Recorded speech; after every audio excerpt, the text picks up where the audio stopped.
Hello, welcome to Coding Scrap.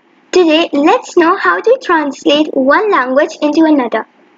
So for that, go to Add Extension on the bottom left corner.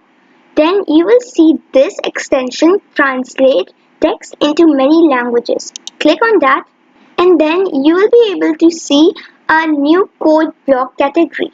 So let's take translate hello to Turkish. You can change any language by clicking on the drop down arrow. You can take any language you want. So let's take Italian and you can even change the speech. So let's write am the scratch cat. Alright, and we have to make it say I'm the scratch cat in Italian. So drag out the say block from the looks category and let's make it do when we click the green flag. Okay, let's see how it goes. Oh, it happened. So yeah, that's great. Let's choose another language now.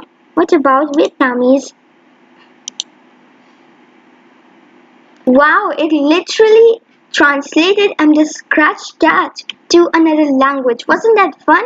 So yeah, keep coding and keep scratching. Bye for now.